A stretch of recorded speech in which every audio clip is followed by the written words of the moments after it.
treat 6.1 MGD. Our average flow for the past year has been about 3 MGD. We're about 50% of our design flow. It helps us greatly with biological nutrient removal because we're able to build up the solids retention time, basically keep the bugs in the system longer, let them do nutrient removal, not just there's BOD, biochemical oxygen demand. That's the amount of food in the wastewater that the bugs feed on. And there's total suspended solids. So the goal is to remove BOD and TSS, and we also have an ammonia limit in the summer. So we have to convert ammonia to nitrate. So that's called nitrification. That's when the bugs nitrify and do that process. And you got to set up certain zones in aeration to make that happen. So if you notice, these are basically these are treatment trains. So we have 3 treatment trains. Primary clarifier, secondary treatment where the bugs grow and thrive, activated sludge treatment tanks, secondary clarifiers, and then we'll continue walking that way. But basically, the primary settling tank settles sludge and rises the fats, oils, and greases, and then the supernatant in between as the dirty water comes in and feeds the bugs. So we got to pump a bunch of oxygen in here to feed the bugs. They reproduce, they break down all the organics and the nutrients, and then we got to waste a portion of these bugs out of the system on a continual basis, and that's process control 101 for wastewater operators. So and here it's a plug flow aeration, so there's 3 passes. This whole front pass, this is where the primary effluent comes in from the primary clarifiers. We dose sodium hydroxide for pH adjustment, sodium aluminate to help polish phosphorus removal a little bit. Most of it's biological nutrient removal. We used to be all chemical precipitation for phosphorus removal, and we used to dose like $250,000 a year in that one chemical. Now we do about $60,000 a year in that chemical. So just implementing the bugs in the correct zones and get them to do what they want to do, let them do the work. So this whole first pass is an anoxic zone and an anaerobic zone. This anoxic zone helps convert nitrate to nitrogen gas a little bit, so that would be total nitrogen removal. And then the second zone is an anaerobic zone.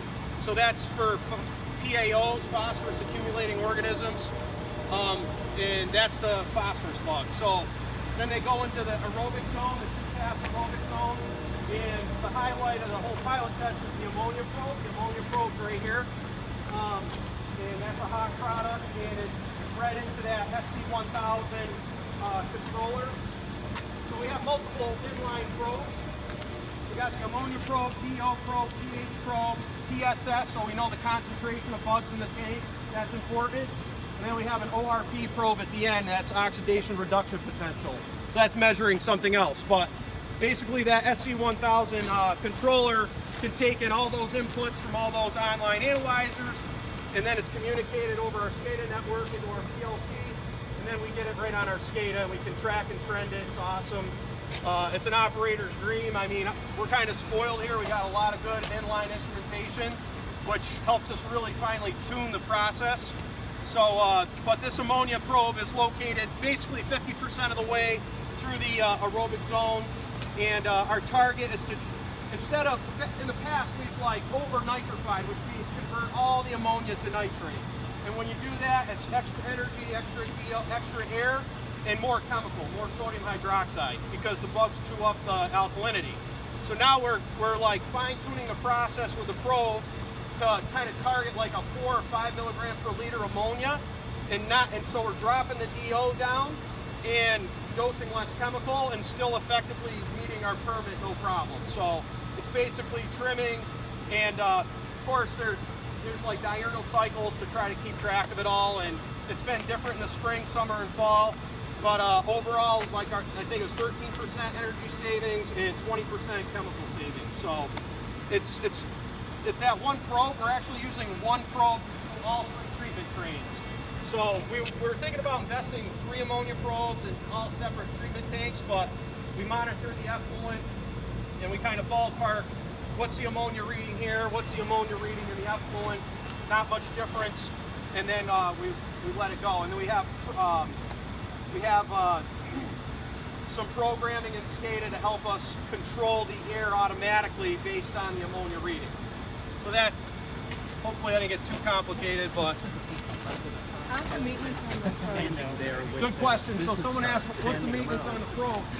So on the ammonia probe, it has a sensor cap. It's like $800 a piece, and you have to change it about once every 6 months. So $1,600 a year for the sensor caps, and then we buy the service plan through Hawk to kind of carry an insurance policy on it. So it's like $3,000 and change a year to have the service plan on the ammonia probe. And we've had, I'll show you downstairs when we go down there, we got another phosphorus analyzer. And at first we had a lot of issues with it, and we had a service plan on it, so it's paid for itself.